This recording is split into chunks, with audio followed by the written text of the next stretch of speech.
धम्म भूमि श्रेष्ठ जीवन के लिए एक आंदोलन। बहुजन हिताय बहुजन सुखाय। श्रद्धेय भिक्खु डॉक्टर करुणाशील राहुल के कुशल नेतृत्व में बौद्ध धम्म के प्रचार प्रसार के लिए घर घर बुद्ध वंदना मिशन अंतर्गत समूही बुद्ध वंदना एवं धम्म देशना का आयोजन पूरे देश में निरंतर हो रहा है।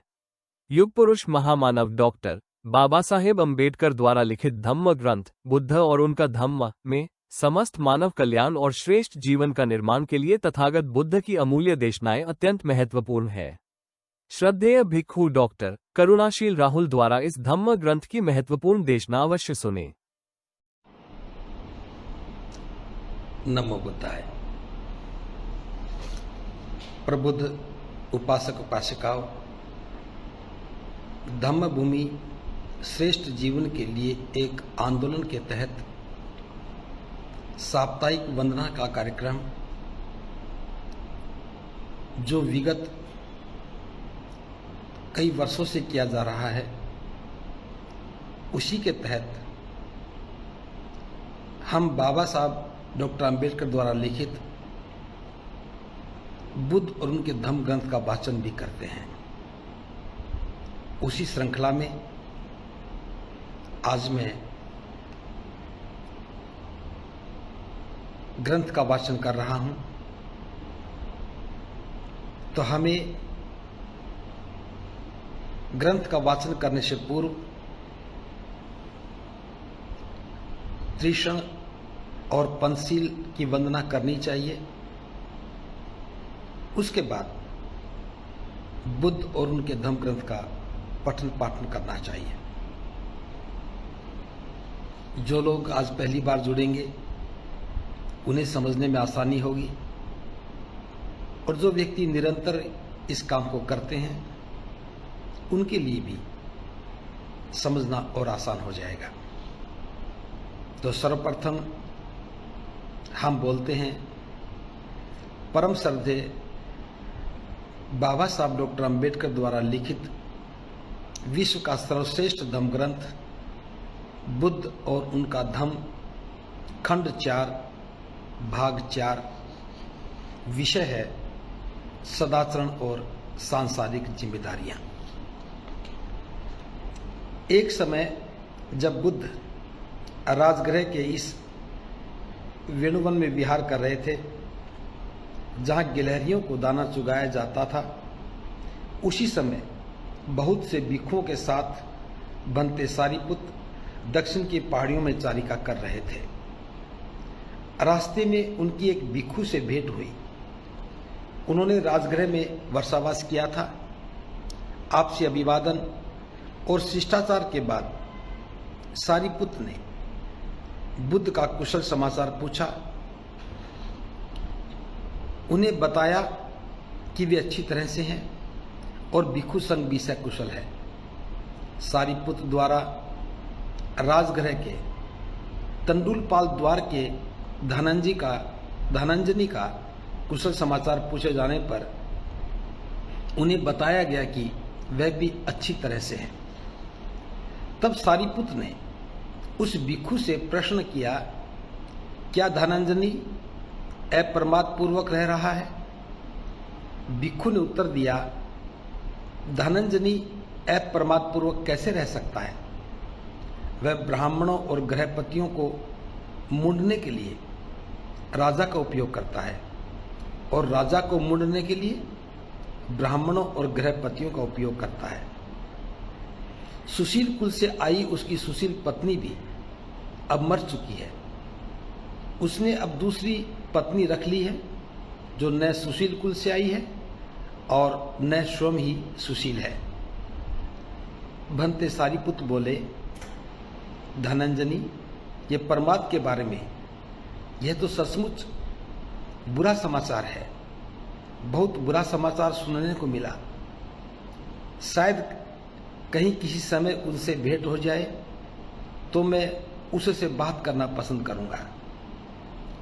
दक्षिण की पहाड़ियों में यथेच कर चुकने के बाद सारिपुत्र चारिका करते करते राजगृह पहुंचे और वेणुवन विहार में ठहरे। दूसरे दिन प्रातःकाल चिवर पहन और पात्र हाथ में ले सारिपुत्र भिक्षाटन के लिए राजगृह में गए। उस समय धनंजय नगर के बाहर अपनी गायों को दुहा जाना देख रहा था। भिक्षाटन के पश्चात भोजन कर चुकने के बाद सारीपुत ने धनंजय को ढूंढ लिया। सारीपुत को आता देख धनंजय उनसे मिलने के लिए आया और बोला कि भोजन से पूर्व यह दूध पीने का समय है। धनंजय, नहीं, मैंने आज का भोजन कर लिया है और अब मध्याह्न के समय वृक्ष की छाया के नीचे विश्राम करूंगा। मुझसे मिलने के लिए आप वहां आना। धनंजय ने स्वीकार किया और स्वयं खाना खा चुकने के बाद सारीपुत के पास आया और अभिवादन करके बैठ गया। सारीपुत ने बातचीत आरंभ की। धनंजय, क्या मैं विश्वास करूं कि तुम में अप्रमाद, जिज्ञासा और सदाचरण है? यह कैसे हो सकता है? जब अपनी खाने पीने की चिंता करने के अतिरिक्त मुझे अपने माता पिता, पत्नी और परिवार, दास और सेवकों का भरण पोषण करना पड़ता है, अपने परिचितों, मित्रों, रिश्तेदारों और अतिथियों का आतिथ्य करना पड़ता है, अपने मृत पितरों का श्राद्ध करना पड़ता है, देवताओं को भी बलि देनी पड़ती है और राजा को भी कर चुकाना पड़ता है।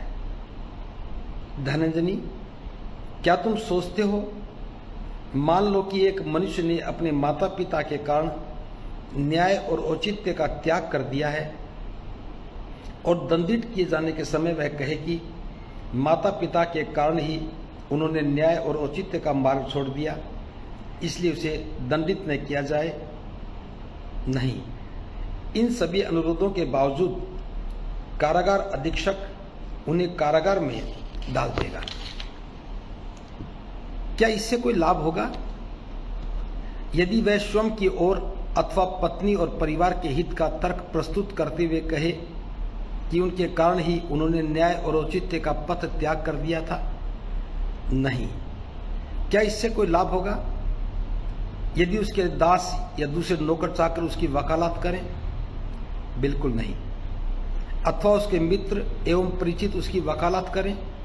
बिल्कुल नहीं। अथवा उसके रिश्तेदार एवं अतिथि उसकी वकालत करें? बिल्कुल नहीं। अथवा उसके मृत पितृगण ही उसकी वकालत करें कि उसने देवताओं की बलि देने के लिए या राजा को कर देने के लिए न्याय और औचित्य का मार्ग का त्याग कर दिया था? बिल्कुल नहीं। अथवा इससे कोई लाभ होगा? यदि वह स्वयं उसकी ओर से वकालत करे कि उसने खाने पीने और आराम के लिए न्याय और औचित्य का मार्ग छोड़ दिया? नहीं। तो धनंजय, क्या तुम सोचते हो दोनों में से कौन मनुष्य उत्तम है? क्या वह जो अपने माता पिता की खातिर न्याय और औचित्य का पथ का त्याग देता है, अथवा वह जो उनकी चिंता न कर न्याय और औचित्य के पथ को ही नहीं त्यागता?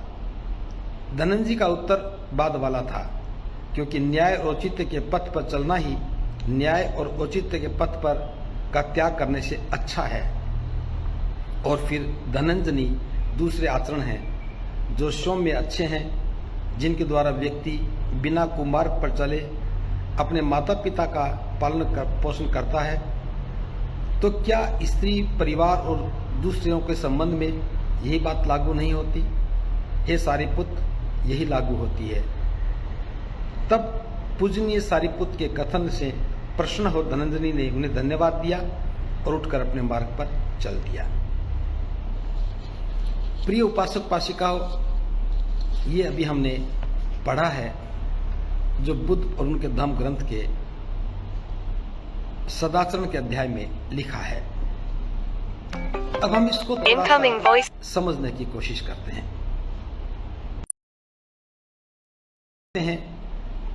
लेकिन समझने की कोशिश नहीं करते हैं। तो ये घटना उस समय की है जब महाकारुणिक बुद्ध राजगृह के वेणुवन में निवास कर रहे थे। वेणुवन वो जगह थी जो राजा बिंबिसार ने महाकारुणिक बुद्ध को अपना वेणु वन दान में कर दिया था। वहां गिलहरियों को दाना भी चुगाया जाता था, ऐसा एक वृत्तांत है। तो वहां वो सारा क्षेत्र पहाड़ियों से घिरा हुआ है। तो सारीपुत के बारे में घटना है कि सारीपुत भी उसे थोड़ा दूरी पर वर्षावास किया था। तो वहां से निकलते समय एक ऐसे भिक्षु से उनकी मुलाकात हुई जिसने राजगृह में ही वर्षावास किया था। तो सारीपुत ने भिक्षु के बारे में कुशलक्षेम पूछा, तथागत के बारे में कुशलक्षेम पूछा और भिक्षु संघ के बारे में पूछा। तो उस भिक्षु ने बताया कि तथागत भी कुशल हैं, भिक्षु संघ भी कुशल है और सभी अच्छी तरह से रह रहे हैं। ये पूछने के बाद सारीपुत ने उस भिक्षु से, एक धनंजय नाम का उपासक था, निश्चित रूप से अच्छी पहचान वाला रहा होगा, अच्छी ख्याति वाला रहा होगा, उसके बारे में पूछा और कहा। तो धनंजय तो अपरमार्थ पूर्वक रह रहा होगा क्योंकि वो नगर का प्रमुख व्यक्ति है। तब उस भिक्षु ने उत्तर दिया कि धनंजय अपरमार्थ पूर्वक कैसे रह सकता है, वो तो बड़ा प्रमादी है। प्रमाद का मतलब है भोग विलासी हो जाना, सुविधाओं के लिए न्याय औचित्य के मार्ग को त्याग देना। तो उस भिक्षु ने बताया धनंजय जो है वो तो बड़ा प्रमादी हो गया है, उसने न्याय और औचित्य के पथ का त्याग कर दिया है, वो तो भोग विलास में फंसा है। और बताया उसने कि वो तो इतना नीचे गिरा है, अपने आचरण से इतना गिर गया है कि ब्राह्मणों और गृहपतियों को मुंडने के लिए, मुंडने का मतलब है उनसे धन लेने के लिए, उनसे कुछ पाने के लिए राजा को उपयोग करता है। वे जो गृहपति हैं, ब्राह्मण हैं, उनको डराता है राजा से अपने संबंध बता करके, और राजा से कुछ लेना होता है तो वह ब्राह्मण और गृहपतियों का इस्तेमाल करता है, यानी कि दोनों को ही वह गलत मार्ग पर ले जाता है, भ्रमित करता है। राजा से कुछ पाना होता है तो गृहपति और ब्राह्मणों का इस्तेमाल करता है, और जब गृहपति और ब्राह्मणों से कुछ लेना होता है तो राजा का डर दिखाता है। उसने आगे ये भी बताया कि अब तो उसका आचरण इतना गिर चुका है, उसकी जो पत्नी जो बड़ी सुशील थी, जिसका कुल भी सुशील था, उसके मरने के पश्चात उसने कोई दूसरी स्त्री को रख लिया है जो ना तो स्वयं सुशील है और ना ही उसका कुल सुशील है। तो ये सुनने के बाद सारीपुत ने कहा, सचमुच यह तो बहुत बुरा समाचार है, और कम से कम धनंजय के लिए मैं ऐसी उम्मीद नहीं करता था कि वो इतना प्रमादी हो जाएगा। तब सारीपुत ने सोचा कि क्यों न मैं स्वयं जाकर के धनंजय से मिलूं ताकि उसको एक सदाचरण का मार्ग बता सकूं। सारीपुत भी राजगृह में आ गए। आने के बाद वेणुवन में विश्राम किया। भिक्षाटन करने के बाद भोजन ग्रहण किया, और भोजन कर चुकने के बाद उन्होंने धनंजय को ढूंढ लिया। ढूंढने के बाद कुशलक्षेम पूछा। धनंजय ने आदरपूर्वक कहा कि हे भंते,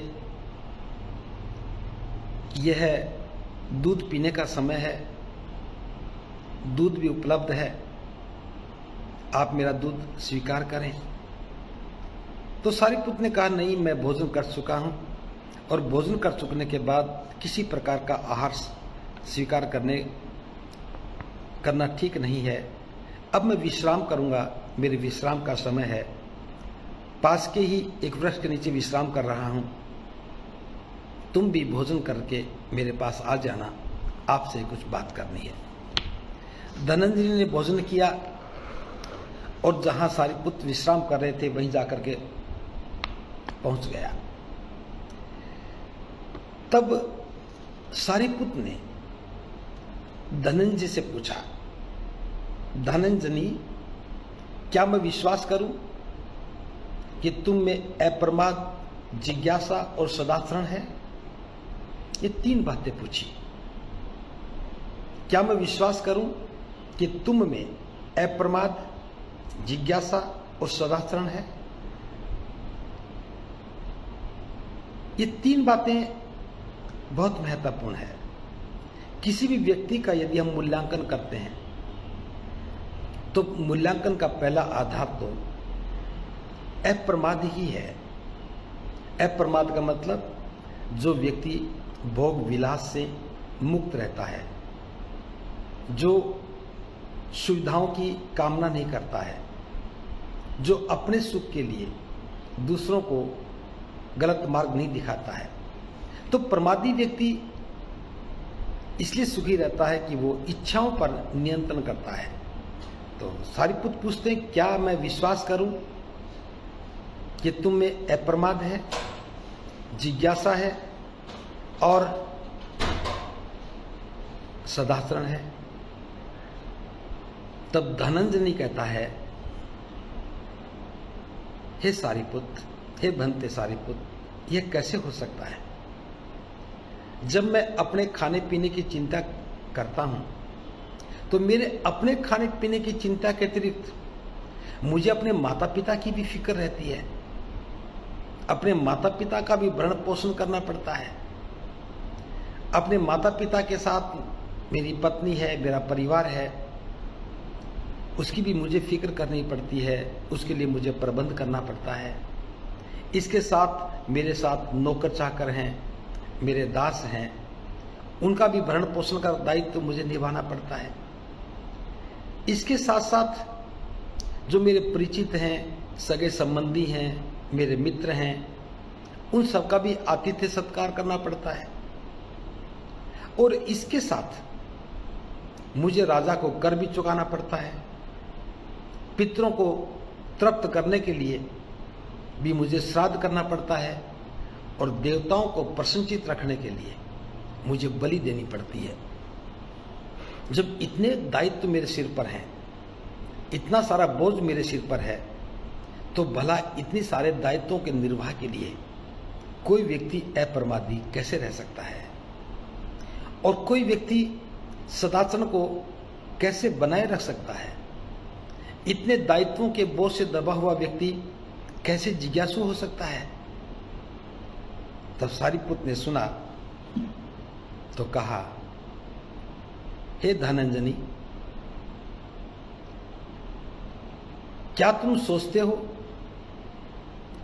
कि कोई मनुष्य, कोई व्यक्ति अपने माता पिता की सेवा का बहाना लेकर के, अपने माता पिता की सेवा की बात को रख करके ये कहे कि मैंने अपने माता पिता के लिए, अपने माता पिता के सुख के लिए, उनकी सेवा के लिए मैंने न्याय और औचित्य के मार्ग का त्याग कर दिया है?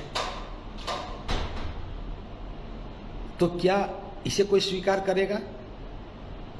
मैं इसको और सरल शब्दों में समझाता हूं। जैसे किसी के माता पिता बीमार हों,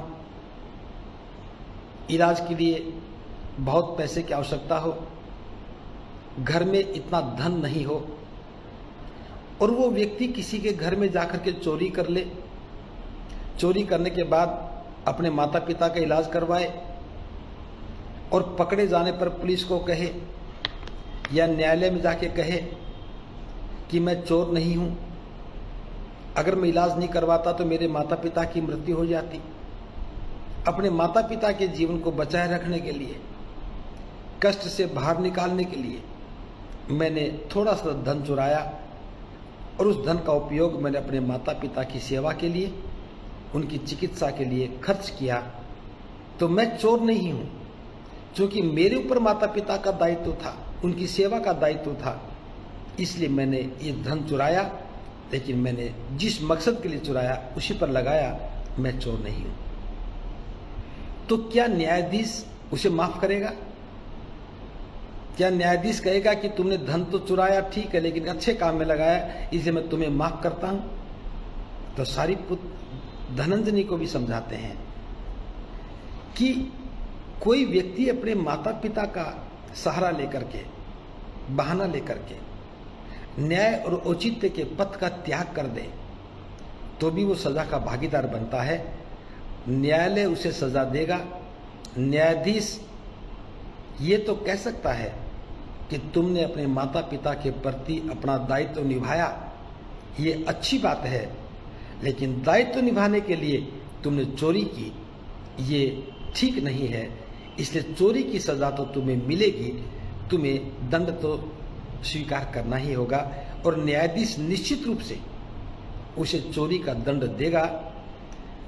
इसके लिए कोई माफी नहीं है कि उसने माता पिता की सेवा के लिए न्याय औचित्य का मार्ग त्याग दिया हो। इसी प्रकार से हम सभी संदर्भों में इस बात को देख सकते हैं। कोई व्यक्ति ये कहे कि मेरा बड़ा परिवार है, मेरी पत्नी है, बच्चे हैं, उनकी परवरिश के लिए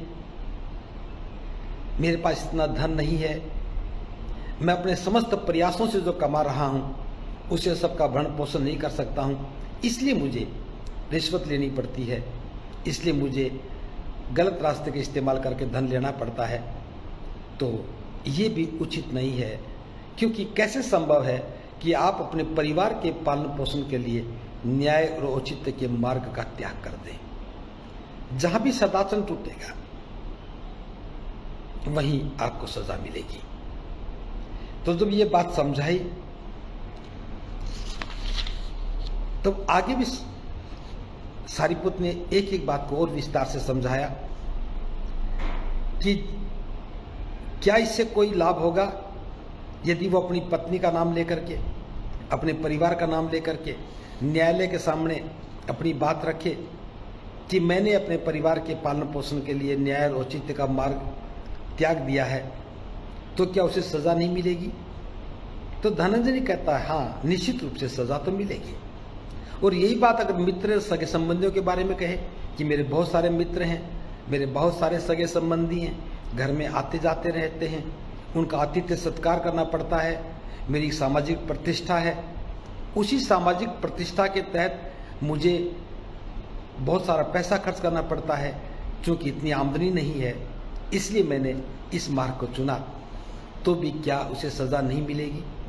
तो धनंजय कहता है निश्चित रूप से उसे सजा तो मिलेगी।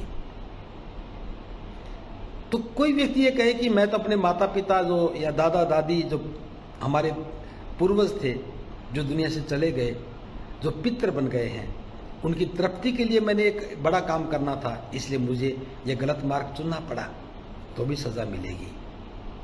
कोई व्यक्ति कहे कि राजा को कर्ज चुकाना था, अब राजा को कर्ज कैसे चुकाता, मेरे पास तो धन बचा ही नहीं, इसलिए मैंने इस गलत मार्ग पर जाकर के धन लिया और राजा को कर्ज चुका दिया। अब राजा को कर्ज चुकाना राज्य की सेवा है, राज्य के प्रति दायित्व है, तो ये बात तो ठीक है, आपने कर्ज चुका दिया, लेकिन ये बात तो गलत है, आपने वो धन जो है गलत मार्ग से लिया है, आपने सदाचरण को तोड़ा है, आपने न्याय और औचित्य के पथ को तोड़ा है, तो ये बात आपको सजा देने के लिए काफी है। तो इतनी बात करने के बाद धनंजय सारीपुत्र कहते, धनंजय क्या तुम सोचते हो दोनों में कौन मनुष्य उत्तम है? क्या वह जो अपने माता पिता की खातिर न्याय और औचित्य का मार्ग त्याग कर दे, या फिर वो व्यक्ति जो अपने माता पिता की चिंता न कर न्याय और औचित्य के मार्ग पर चलता है? तो दोनों में से कौन श्रेष्ठ है?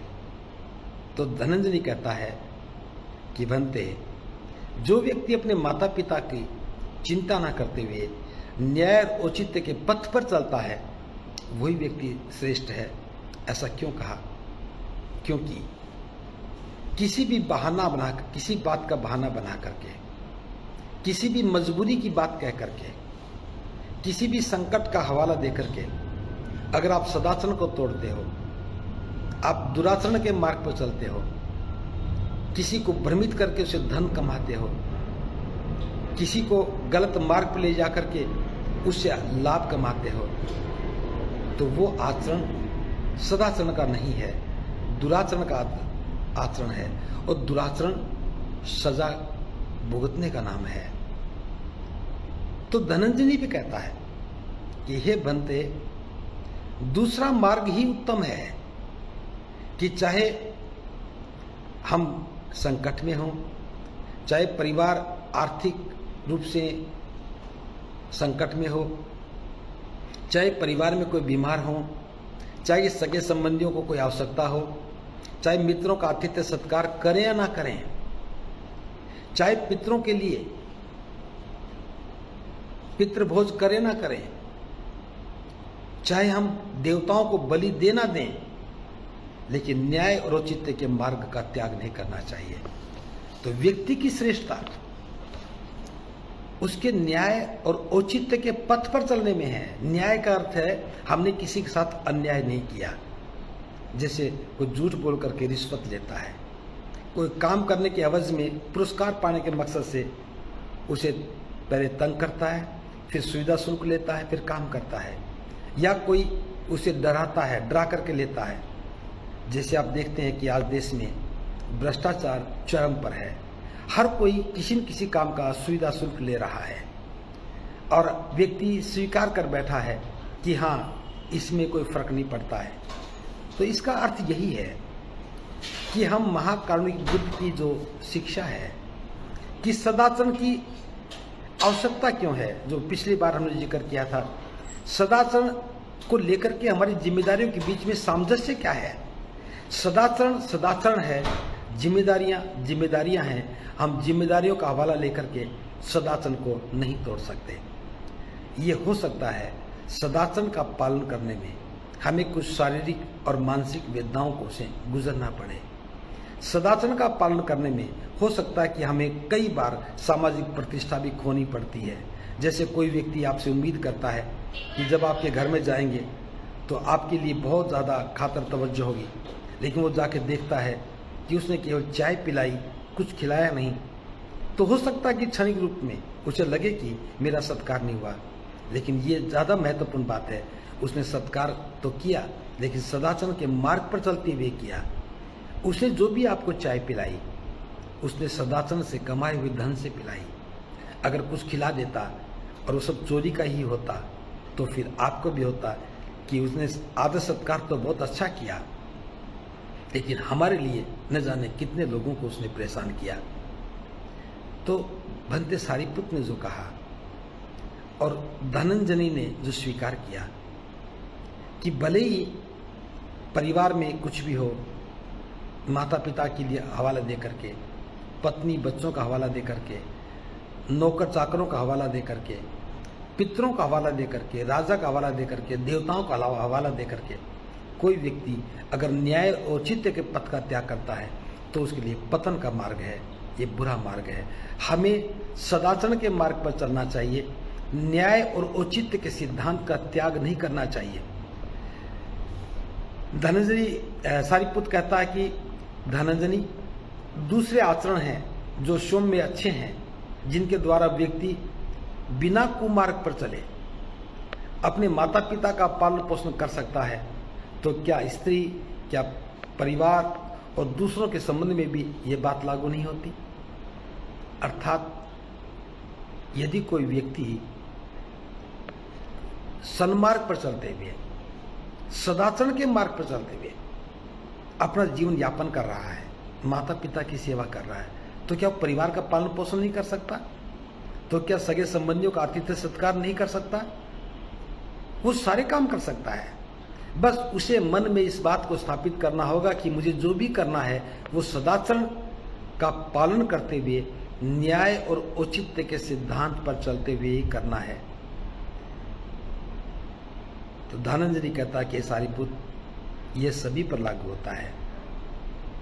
तब पूजनीय सारिपुत्र के कथन से प्रश्न हो धनंजय ने उन्हें धन्यवाद दिया और वहां से उठ करके अपने मार्ग पर चल दिया।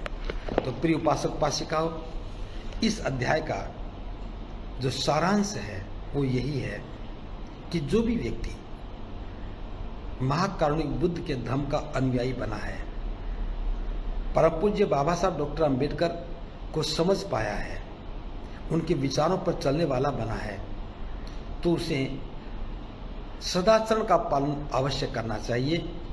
अगर उसने अपरमादी जीवन शुरू कर दिया है, भोग विलास में पड़ा है, नशा करता है, किसी प्रकार का नशा करता है, लॉटरी जुए सट्टे का कारोबार करता है, हिंसा से धन कमाता है, या मादक पदार्थों की बिक्री से धन कमाता है, या सदाचरण को तोड़ने के बाद धन कमाता है, तो निश्चित रूप से उसे समझना चाहिए कि सदाचरण जीवन का सबसे महत्वपूर्ण अंग है।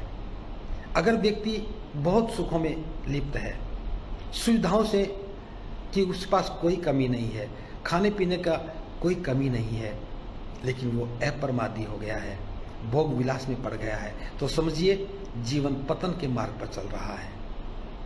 नशा करने वाला श्रेष्ठ नहीं हो सकता, चोरी करने वाला श्रेष्ठ नहीं हो सकता, किसी को झूठ बोल करके लूटने वाला, धोखा देने वाला श्रेष्ठ नहीं हो सकता, किसी को गुमराह करके अपनी ख्याति पाने वाला श्रेष्ठ नहीं हो सकता, समाज में अपनी प्रतिष्ठा को बनाने के लिए दूसरों को कष्ट दे करके गुमराह करके धन कमाने वाला श्रेष्ठ नहीं हो सकता। तो न्याय धर्म का एक सिद्धांत है। न्याय के मार्ग पर चलते हुए औचित्य जो उससे जुड़ा हुआ जो भी नियम कायदे कानून है उनका पालन करते हुए जो व्यक्ति अप्रमादी रहता है वही सुखी है। जो प्रमादी हो जाता है, जो भोग विलास में फंस जाता है, उसके पास सिर्फ बहाने होते हैं। तो अंत में मैं सिर्फ इतना ही कहना चाहूँगा, परम श्रद्धेय बाबा साहब डॉक्टर अंबेडकर द्वारा लिखित विश्व का सर्वश्रेष्ठ धर्म ग्रंथ बुद्ध और उनका धर्म, ये हमारे लिए बहुत महत्वपूर्ण है। बाबा साहब ने इस धर्म ग्रंथ का जो संपादन किया है, संकलन किया है, इसे यूँ समझिए जैसे महाकारुणिक बुद्ध द्वारा दिए हुए 84,000 उपदेशों में से 84,000 उपदेशों के विशाल समुद्र में से हमारे जीवन में काम आने वाले एक एक मोती को चुन करके पिरो करके हमें दिया है। और मैं तो ये भी कहता हूँ, ये धम्म ग्रंथ बहुत अद्भुत है, बहुत सुंदर है। इसमें लिखी हुई एक एक पंक्ति, इसमें लिखा हुआ एक एक शब्द न केवल हमारे जीवन की तमाम समस्याओं के समाधान देता है, बल्कि हमें महाकारुणिक बुद्ध के धर्म को समझने की समझ भी देता है, श्रेष्ठ जीवन के मार्ग पर चलने का साहस भी देता है, करुणा और मैत्री में कैसे पारंगत हो इसके लिए मार्ग प्रशस्त भी करता है, और हम किस प्रकार से दान पारमिता के प्रभाव से 10 पारमिताओं को समझते हुए अष्टांगिक मार्ग का पालन करते हुए शील संपन्न रह करके कैसे हम निब्बान को प्राप्त हो सकते हैं, इस संभावनाओं को भी हमारे सामने खोल कर रख देता है। ये ग्रंथ बहुत अद्भुत है। पूरी श्रद्धा के साथ, पूरी निष्ठा के साथ हमें इसे पढ़ना चाहिए, और कम से कम सप्ताह में एक बार सामूहिक वंदना के माध्यम से सभी लोगों को इकट्ठा करके एक साथ हम वंदना करें, और वंदना करने के बाद इसका एक अध्याय अवश्य पढ़ें, और एक अध्याय पढ़ने के बाद जो व्यक्ति समझा सकता हो, जो समझ सकता हो, वो दूसरों को समझाने का प्रयास करे। ऐसा करके हम धम्म की सेवा कर पाएंगे, ऐसा करके हम धम्म को जन जन तक पहुंचा पाएंगे, ऐसा मेरा विश्वास है। इन्हीं शब्दों के साथ आपने आज इस में भागीदारी दी है, आपके लिए बहुत बहुत साधुवाद।